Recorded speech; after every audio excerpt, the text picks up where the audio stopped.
নমস্কার, আমি পার্থসারথী মুখোপাধ্যায় আর আপনারা দেখছেন সঙ্গে পার্থসারথী। 29শে এপ্রিল রাজ্যে 142টি আসনে দ্বিতীয় এবং শেষ দফার ভোট। এই শেষ দফার ভোটে বিভিন্ন জেলায় মূলত কি হতে চলেছে, অর্থাৎ যুযুধান দুই মূল পক্ষ, একদিকে রাজ্যের শাসক দল তৃণমূল কংগ্রেস এবং অন্যদিকে প্রধান বিরোধী দল বিজেপি, তারা কে কটি আসন পেতে চলেছে, কি পরিস্থিতি, তাই নিয়ে একটি প্রজেকশন রিপোর্ট ঠিক একইভাবে যেরকম প্রথম দফায় আমরা প্রকাশ করেছিলাম, দ্বিতীয় দফাতেও ঠিক দ্বিতীয় দফা ভোটের ঠিক মুখে আমরা এই প্রজেকশন রিপোর্ট আমরা প্রকাশ করছি।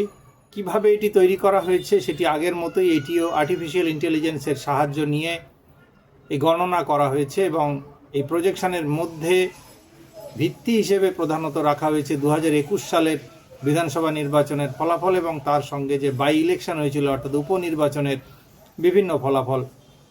আগে যে লোকসভা নির্বাচন হয়ে গেছে সেই লোকসভা নির্বাচনের পরিপ্রেক্ষিতে বিভিন্ন বিধানসভা আসনগুলিতে কিভাবে ভোটের বিন্যাস নির্ধারিত হয়েছিল, সর্বশেষ ভিত্তি হিসেবে সেইটি, এবং তারপরে রাজ্যে এসআইআরের এফেক্ট এবং বিভিন্ন রাজনৈতিক ইস্যু, একদিকে যেমন দুর্নীতি রয়েছে তেমনি জাতীয়তাবাদী বিভিন্ন ইস্যু ইত্যাদি রয়েছে, বাংলাদেশে অনুপ্রবেশকারী রোহিঙ্গা ইত্যাদি ইস্যু তাও রয়েছে।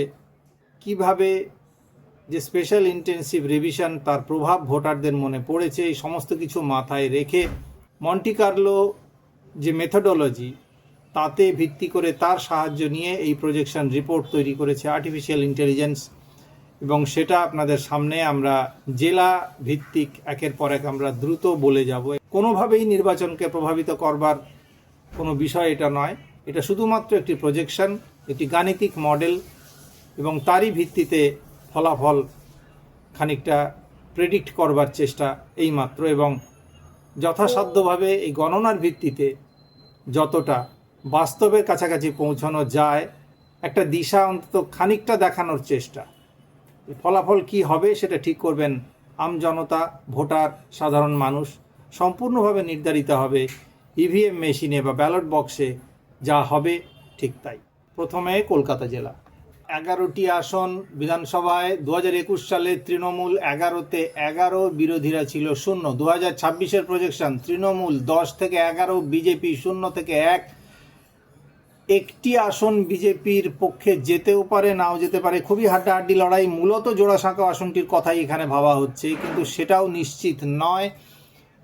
তবে হ্যাঁ, বিজেপি এই বাকি 10টি আসনের মধ্যে সব থেকে জোর লড়াই দিতে পারে এই জোড়াসাঁকো আসনটিতেই, কেননা তুল্যমূল্য লড়াই হবে বলে প্রথম থেকেই মনে করা হচ্ছে, এবং ঠিক এই আসনটিতেই জোরদার লড়াই। যদিও বিজেপি পাবে কিনা এই আসনটি কোনোভাবেই নিশ্চিত করে বলা যাচ্ছে না, তবে এই কথা নিশ্চিত যে হাড্ডাহাড্ডি লড়াই হবে।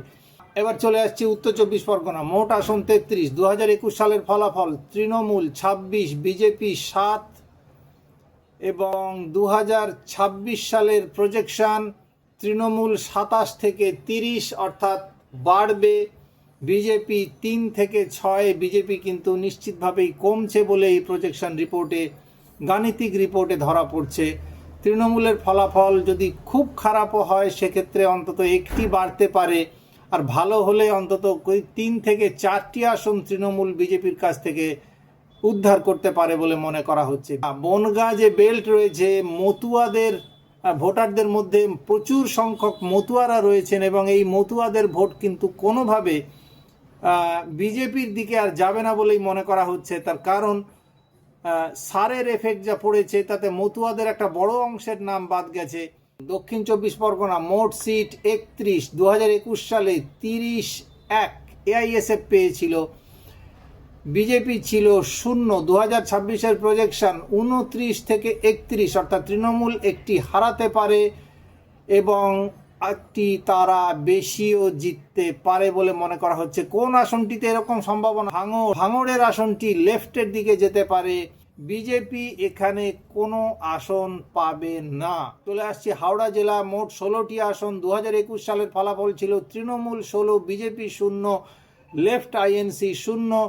আইএনসি অর্থাৎ কংগ্রেস 2026-এর প্রজেকশনে যা দেখা যাচ্ছে তৃণমূল হতে পারে 12 থেকে 15, অর্থাৎ তৃণমূল কিছুটা খারাপ করতে পারে আগের বারের চেয়ে। মূলত বেশ কিছু বিধানসভা আসনে নিজেদের অন্তর্দ্বন্দ্ব যেমন রয়েছে, তেমনি তার পাশাপাশি এই জেলাতে প্রথম থেকেই অর্থাৎ 2021 থেকেই কিন্তু বেশিরভাগ আসনে একটা বড় অংশ আমরা দেখেছি যে তৃণমূল এবং বিজেপির ভোটের যে ব্যবধান সেটা যথেষ্ট কম ছিল, এবং শতাংশের হিসেব যদি করতে হয় শতাংশের হিসেবে তৃণমূল এবং বিজেপি প্রায় খুব কাছাকাছি ছিল। এবং সেই কারণে একইভাবে এবারে যেহেতু বামেরা রয়েছে, বামেদের ভোট খুব গুরুত্বপূর্ণ এই জেলাতেও, যে তৃণমূল 12 থেকে 15, বিজেপি 1 থেকে 4।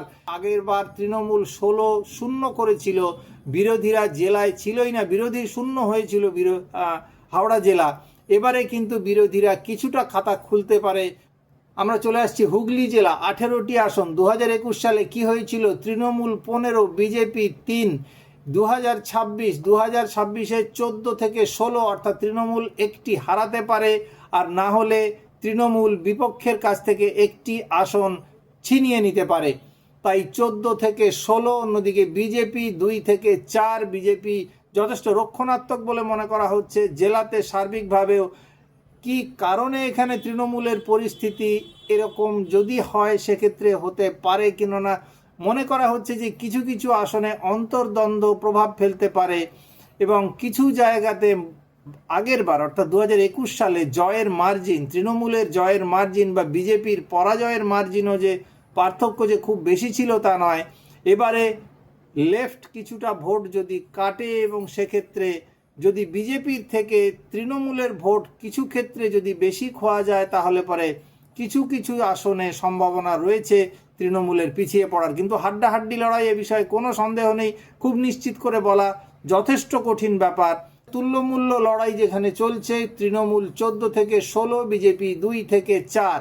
আমরা চলে আসছি পূর্ব বর্ধমান, মোট আসন 16। 2021-এর ফলাফল ছিল 16-0, অর্থাৎ এটাও ছিল বিরোধী শূন্য জেলা।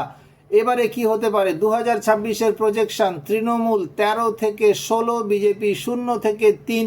এখানেও সেই খানিকটা মনে করা হচ্ছে যে একদিকে যদি বামেরা তাদের ভোটের ঝুলি যদি খানিকটা সাধারণ ভোটারদের কাছ থেকে যদি নিজেদের দিকে আবার নিয়ে আসতে পারে, এবং মূলত সেখানে যদি তৃণমূলের কাছ থেকে ভোট খানিকটা কেটে নিতে পারে, এবং একই সঙ্গে তৃণমূলের অন্তর্দ্বন্দ্বের ফলাফল যদি বাম বা বিজেপি ঘরে তুলতে পারে, সেক্ষেত্রে বিজেপির 3টি আসনে জয়ের সম্ভাবনা থাকলেও থাকতে পারে। এক্ষেত্রেও নিশ্চিত করে বলা যাচ্ছে না, কেননা খুবই কঠিন লড়াই।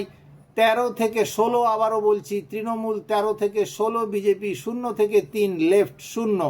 এবারে 142টি আসনের মোট ফলাফল কি হতে পারে?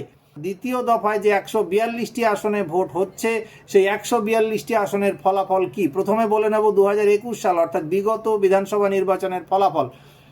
142-এর মধ্যে এই 142টি আসনে তৃণমূলের দখলে ছিল 114, বিজেপির ছিল 10 এবং লেফট ছিল 1। লেফট অর্থাৎ আইএসএফ। 2026-এর প্রজেকশন অবশেষে দেখে নেব। মোট আসন 142, টিএমসি 105 থেকে 119, অর্থাৎ গতবারের থেকে যদি ফলাফল খারাপ হয় তাহলে অল্প কিছু কমবে, আর না হলে আগের বারের থেকে অন্তত গোটা 5-6 আসন বাড়বে। 105 থেকে 119 এই হলো রেঞ্জ। বিজেপি 6 থেকে 18, অর্থাৎ বিজেপি যদি খুব ভালো করে তাহলে পরে সেক্ষেত্রে 8টি আসন বিজেপির দখলে যেতে পারে, যদিও সেই সম্ভাবনা নেহাতি ক্ষীণ।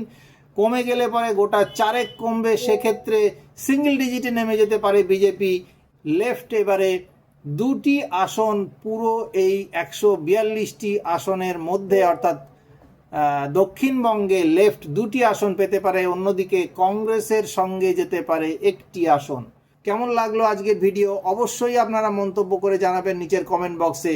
আর যারা রাজনৈতিক খবর দেখতে পছন্দ করেন তাদেরকে অবশ্যই বলবো সাবস্ক্রাইব করতে। আর যারা ইতিমধ্যেই এই ভিডিওটি ভালো লেগেছে তাদেরকে অনুরোধ করব লাইক, কমেন্ট এবং শেয়ার করে পৌঁছে দিন আপনাদের বন্ধু এবং পরিচিত আরও বহু লোকের কাছে যারা একইভাবে রাজনৈতিক খবর বিশেষ করে এই ভোটের মুখে দেখতে পছন্দ করেন। আজ তাহলে এই পর্যন্তই। নমস্কার, ধন্যবাদ, ভালো থাকবেন।